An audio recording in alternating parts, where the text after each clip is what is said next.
el suspenso, el miedo, el misterio, las emociones, la fantasía, la locura.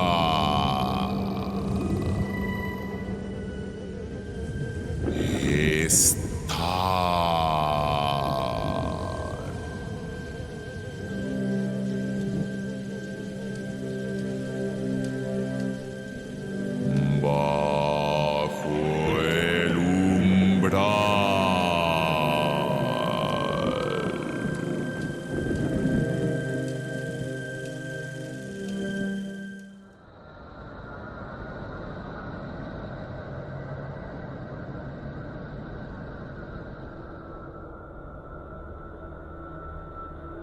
Bajo el umbral presenta,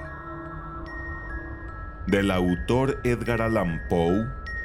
Hoy presentamos El demonio de la perversidad, en la voz de Sema el más grande.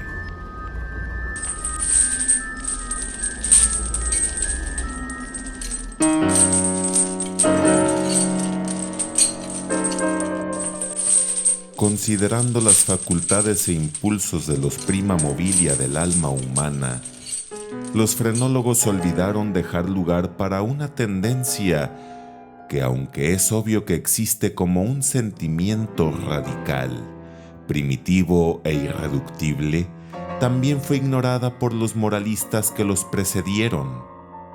Con la sorprendente arrogancia de la razón, todos la hemos ignorado.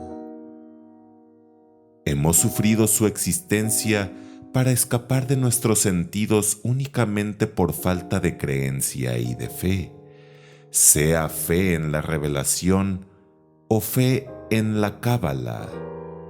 Esto nunca se nos había ocurrido, simplemente por su gratitud. No vimos la necesidad de un impulso por su propensión. No pudimos percibir su necesidad. No pudimos entender, es decir, no podríamos haber comprendido, aunque la noción de este primum mobile se hubiera impuesto a sí misma. No podríamos haber entendido de qué manera se podían promover los objetos de la humanidad, ya fueran temporales o eternos. No se puede negar que la frenología y también la metafísica se han creado a priori.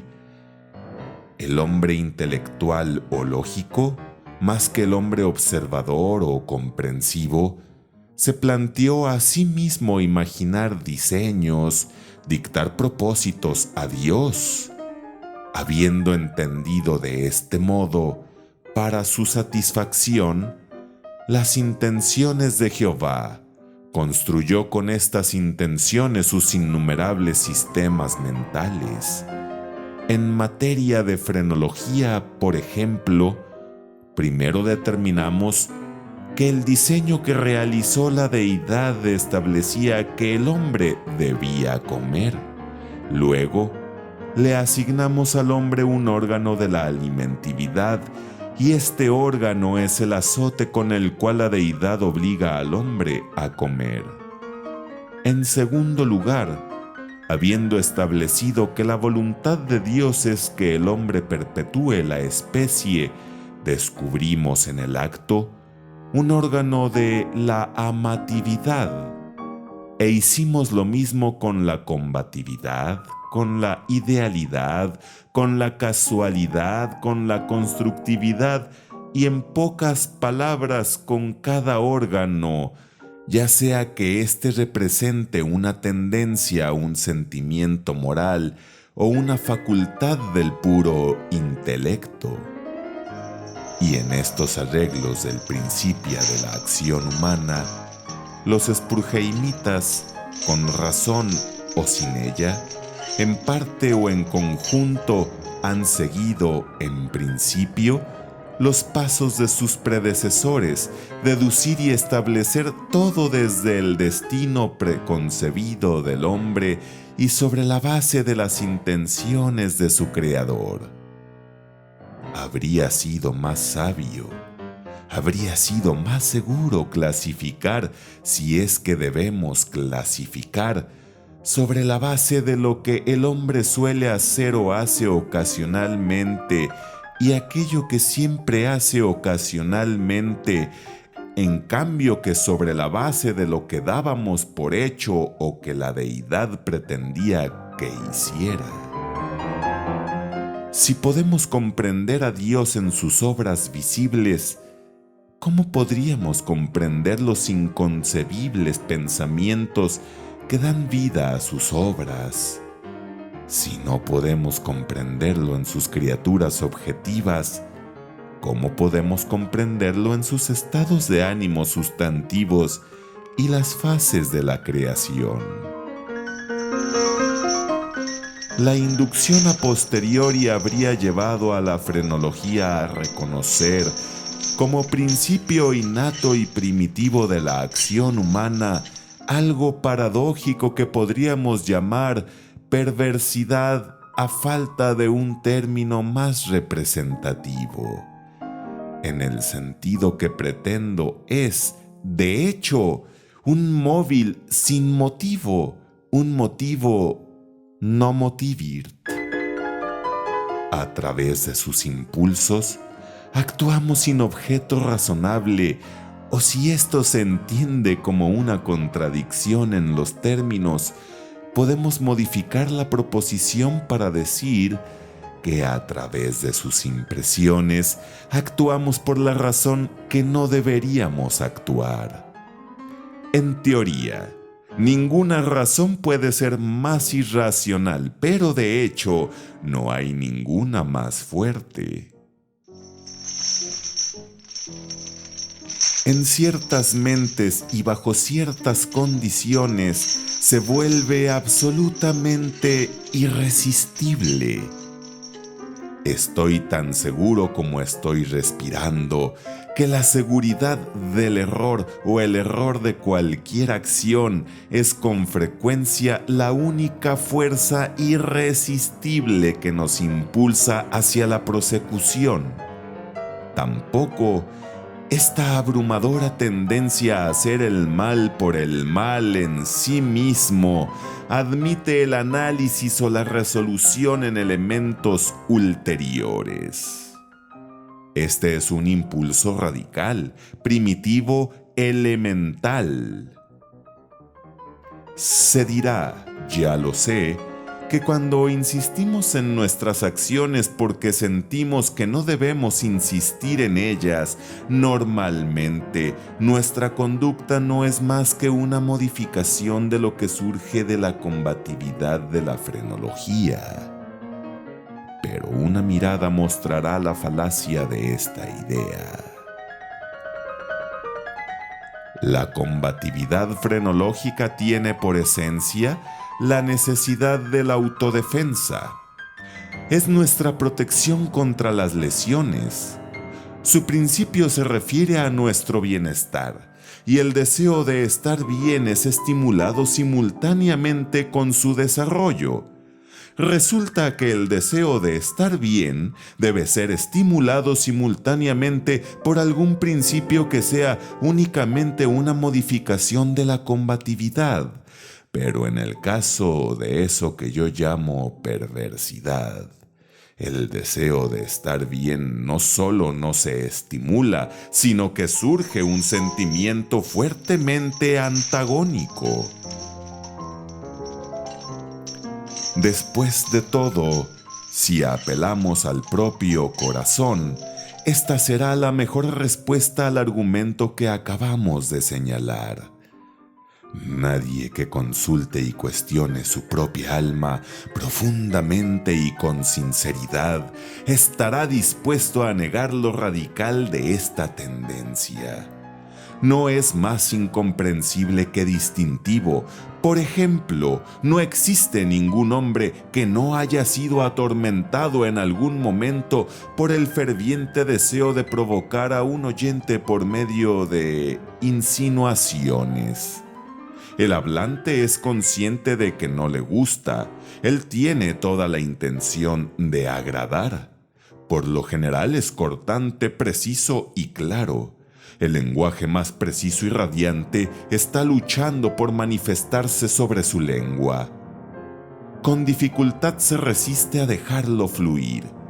Él teme y desaprueba la ira de aquel a quien se dirige. Sin embargo, le sorprende pensar que por medio de ciertas involuciones y de ciertos paréntesis puede generar esta ira. Ese solo pensamiento es suficiente. El impulso aumenta hasta el deseo hasta el ansia hasta el anhelo incontrolable y el anhelo, con un profundo lamento y mortificación del hablante y desafiando todas las consecuencias, es complacido. Tenemos ante nosotros una labor que debe realizarse rápidamente. Sabemos que será un fracaso demorarnos. La crisis más importante de nuestra vida nos llama con un toque de trompeta y solicita energía y acción inmediatas. Brillamos. Estamos ansiosos por comenzar el trabajo y con la expectativa de su glorioso resultado, nuestras almas enteras se avivan. Hoy debe llevarse a cabo, pero aún así, lo posponemos hasta mañana. ¿Y por qué? No hay respuesta, excepto que nos sentimos perversos, usando la palabra sin comprensión del principio. Llegará el mañana y con el nuevo día una impaciente ansiedad por cumplir nuestro deber. Pero con este aumento de la ansiedad, también llega el insondable anhelo del retraso. Este anhelo cobra fuerza a medida que vuelan los momentos. La última hora para actuar está al alcance de la mano. Temblamos con la violencia del conflicto en nuestro interior, de lo definido con lo indefinido, de la sustancia con la sombra. Pero, si la lucha ha avanzado hasta este momento, la que sobresale es la sombra. Luchamos en vano. El reloj golpea y es el toque de difuntos de nuestro bienestar. Asimismo, es la nota del coro para el fantasma que tanto nos ha intimidado. Vuela, desaparece y somos libres. La vieja energía regresa. Trabajaremos ahora. Pero ¡ay! Ya es demasiado tarde. Estamos al borde de un precipicio. Miramos el abismo, nos enfermamos y nos mareamos. Nuestro primer impulso es alejarnos del peligro, pero inexplicablemente nos quedamos. Poco a poco, nuestra enfermedad, vértigo y horror se funden en una nube de sentimientos innombrables y aún más imperceptibles. Esta nube cobra forma por partes, igual que el vapor de la botella de la que surgió el genio de las 1001 noches. Pero de esta, de nuestra nube al borde del precipicio, nace la palpabilidad. Una forma mucho más terrible que cualquier genio o cualquier demonio de cuento y que sin embargo no es más que un pensamiento de esos que le enfrían a uno la médula de los huesos con el feroz deleite de su horror. Simplemente es una idea de lo que serían nuestras sensaciones durante una veloz caída desde una terrible altura. Y esta caída, esta drástica muerte, por la simple razón de que contiene una imagen horrenda y repugnante entre todas las imágenes horrendas y repugnantes de la muerte y del sufrimiento que alguna vez se han presentado en nuestra mente. Por esta misma razón, lo deseamos ahora con más fuerza. Y debido a que nuestra razón nos separa violentamente de ese abismo, por la misma razón nos acercamos a él de la manera más impetuosa. No hay en la naturaleza una pasión tan malignamente impaciente como la de él, que estremeciéndose al borde de un abismo, medita para arrojarse en él. Ceder un instante a cualquier intento de pensamiento es perderse inevitablemente en la reflexión, pero nos pide abstenernos y por esa razón digo que no podemos hacerlo. Si no hay un brazo amigo que nos controle o si fracasamos en el repentino esfuerzo por detenernos a nosotros mismos, nos zambullimos en el abismo y nos destruimos. Examine esta y otras acciones similares y encontraremos que únicamente son el resultado del espíritu de la perversidad. Las perpetramos simplemente porque sentimos que no deberíamos hacerlo. Más allá o detrás de esto no existe un principio inteligible y de hecho podríamos considerar esta perversidad como una instigación directa del maligno, si no se supiera que ocasionalmente trabaja a favor del bien. Ya he dicho tanto que en cierta medida ya puedo responder su pregunta. Puedo explicarle por qué estoy aquí. Puedo indicarle algo que tendrá al menos el débil aspecto de una razón para que use estos grilletes y ocupe esta celda de los condenados. Si no hubiera sido así de detallado, podría haberme malinterpretado, o igual que la chusma, haberme creído loco. Tal como están las cosas, podrá notar fácilmente que soy una de las incontables víctimas del demonio de la perversidad.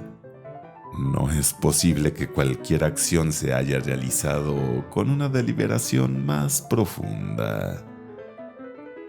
Durante semanas y meses, reflexioné sobre los medios del asesinato. Rechacé 1000 esquemas porque su logro implicaba la posibilidad de detección. Por fin, al leer algunas memorias francesas, encontré un relato de una enfermedad casi mortal que contrajo Madame Pilau a través de una vela envenenada accidentalmente. La idea me llamó la atención de inmediato. Yo conocía la costumbre de mi víctima de leer en la cama. También sabía que su departamento era pequeño y mal ventilado. Pero no necesito molestarlo con detalles impertinentes. No necesito describir los fáciles artificios por los cuales sustituí en el candelabro de su dormitorio una vela de cera de mi propia creación. La mañana siguiente fue encontrado muerto en su cama y el veredicto del forense fue muerto por la visita de Dios. Al haber obtenido su herencia, me fue muy bien durante años. La idea de ser descubierto nunca cruzó mi cerebro. De los restos de la vela fatal, dispuse cuidadosamente. No había dejado ninguna pista por la que fuera posible atraparme, ni siquiera hacerme sospechoso del crimen. Es extraordinario el grandioso sentimiento de satisfacción que surgió dentro de mí cuando reflexioné sobre mi absoluta seguridad. Durante un largo periodo de tiempo, me acostumbré a deleitarme con este sentimiento. Me brindó un deleite más real que todos los beneficios mundanos producto de mi pecado. Pero llegó una época en la cual el sentimiento placentero se transformó, detalle a detalle, apenas perceptibles, en un pensamiento alarmante y acosador. Acosador por lo torturante. Apenas podía librarme de él por muy breves instantes. Es muy común molestarse con el sonido en nuestros oídos, o más bien en nuestra memoria, por la repetición sin fin de una canción ordinaria o los fragmentos menos impresionantes de una ópera. Pero no seremos menos atormentados si la canción es buena o el aria de la ópera es admirable. Finalmente, me descubría constantemente reflexionando sobre mi seguridad y repitiendo en un tono de voz muy bajo la frase «Estoy a salvo». Un día, mientras vagaba por las calles, me descubrí en el momento de murmurar, casi en voz alta, las palabras acostumbradas, y en un ataque de vanidad les di una nueva forma. Estoy a salvo si no soy tan imbécil como para confesar abiertamente. Tan pronto como mencioné estas palabras, sentí en el corazón un helado escalofrío. Ya había tenido alguna experiencia en estos ataques de perversidad, cuya naturaleza he tenido dificultades para explicar, y recordé que en ningún caso me había opuesto con éxito a sus ataques. Y ahora mi propia insinuación de que posiblemente sería tan tonto como para confesar el asesinato que yo había cometido me confrontó como si fuera el fantasma mismo del hombre a quien había asesinado y me hacía señas para que me muriera. Al principio hice un esfuerzo para borrar esta pesadilla de mi alma. Caminé enérgicamente, rápido, más rápido, hasta que finalmente corrí. Sentí el enloquecedor deseo de gritar en voz alta. Cada ola de pensamientos me sobrecogía con nuevo terror porque, ¡ay!, yo sabía muy bien que en mi situación cualquier intento de pensamiento era perderse inevitablemente. Aceleré aún más mi paso. Salté como un loco a través de las calles abarrotadas. Finalmente, el pueblo dio la alarma y me persiguió. Entonces sentí la consumación de mi destino. Podría haberme cortado la lengua. Lo habría hecho. Pero una voz áspera sonó en mis oídos y una mano más áspera me agarró por el hombro. Me volví. Traté de recuperar el aliento. Por un instante experimenté todos los dolores de la asfixia. Me volví ciego, sordo y aturdido. Luego, un demonio invisible, pensé. Me golpeó en la espalda con su amplia palma y el secreto, largamente atrapado, brotó de mi alma. Dicen que hablé con un acento distinto, pero con un marcado énfasis y un apasionado apremio, como si temiera ser interrumpido antes de concluir las oraciones breves pero reveladoras que me condujeron ante el verdugo y ante el infierno. Y habiendo narrado todo lo que era necesario para una plena condena judicial, casi postrado en un desmayo. Pero, ¿para qué decir más? Hoy llevo estas cadenas y aquí estoy. Mañana seré libre de nuevo. Pero, ¿dónde?